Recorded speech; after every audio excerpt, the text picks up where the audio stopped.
استطافا ذاتي اللي أغلى من خلاجاتي. أخيرا غيرت خلاجاتي.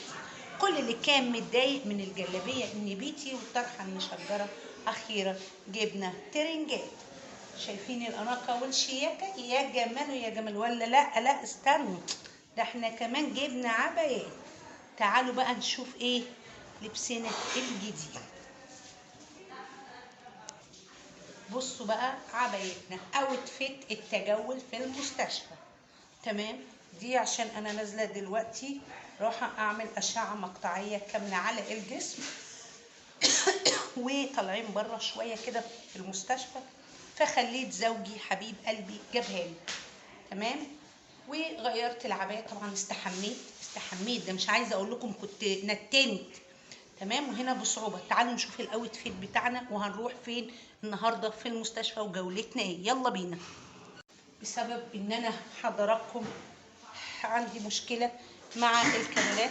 دي بقى عبايه كم حته ضيقه حته واسعه. سحر، الصلاه على الصلاه، لا سحر ولا شعوذه. بصوا اختي استنوا هي ايه؟ هوريكم. ده احنا شكلي عملت الدايره صح؟ استنى، بسم الله الرحمن الرحيم. بصوا هنا اهو، شايفين؟ بسبب ان انا مزرقه كلي. ده الدراع التاني بقى متدمر. كل ده كده خفت يا جماعه الحمد لله طبعا يا رب. انا لو اوريكم الدراع التاني مضيعين ازاي ودول مورمين. الحمد لله طبعا، الحمد لله على نعم ربنا. احنا دلوقتي لابسين الاوتفيت وعملنا دريسنج روم في قلب المستشفى.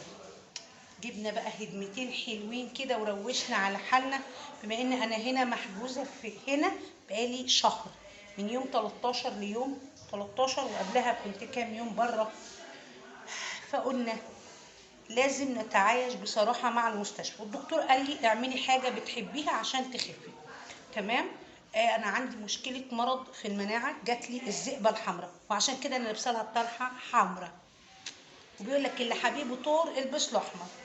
تمام، نحضر بقى وناخدكم جولة كده مع بعضنا في لفة في قلب المستشفى.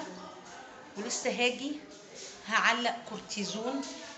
تمام، وعلق محاليل بيقعد معايا 4 أو 5 ساعات، لأني لازم بيديهولي على نظام التنقيط. ماشي، اللهم لك الف حمد وشكر لك يا رب. اللهم صل وسلم وبارك عليك يا سيدنا محمد.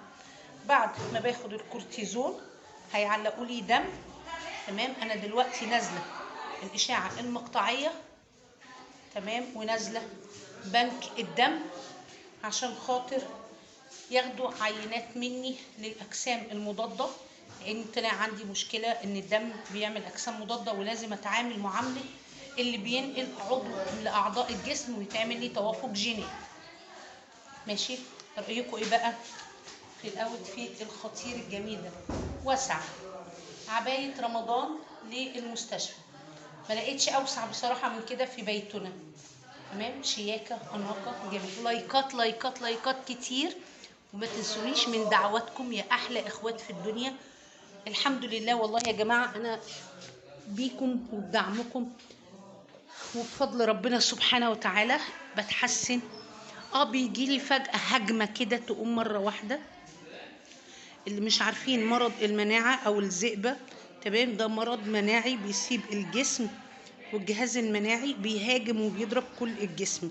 عين، ودن، سنان، مخ، كبد، كلى، عظام، روماتيزم، روماتويد، كل ما تتخيلوه. هبقى احكي لكم عن اول هجماته ليا وايه اللي حصل لي وتعبت ازاي، عشان بس تنتبهوا. اي حد بيشتكي من اي تعب مش لاقي له شيء، انصحكم اعملوا تحاليل مناعه، اكشفوا مع اطباء مناعه. ما تستهونوش بحاجه وانتم مش دريانين يعني تجروا وتدوروا وتلفوا، وفي الاخر تلاقوا نفسكم لابسين في الحيط زي حالتي. شفاكم الله وعافاكم، وشفانا الله وعافانا، والبسنا الله جميعا ثوب العافيه. ويلا بينا نلحق مواعيدنا عشان احنا كده اتأخرنا. خلاص بقى احنا كده جهزت، لبست، قاسولي ضغط، قاسولي سكر، قاسولي حرارة، قاسولي الاكسجين. تمام، علشان يظبطوا لي الدنيا كلها، ده لازم. وخلصت علاج الكورتيزون، تمام. محلول بيحطوا لي كورتيزون في المحلول عشان الذئبه، لان انا جالي الذئبه، تمام. وهنزل دلوقتي رايحه للاشعه المقطعيه. يلا بينا ناخدكم جوله معانا. دعواتكم بالله عليكم. الحمد لله خرجنا، بنحاول دلوقتي ان هم يمشوني، تمام. فربنا المستعان.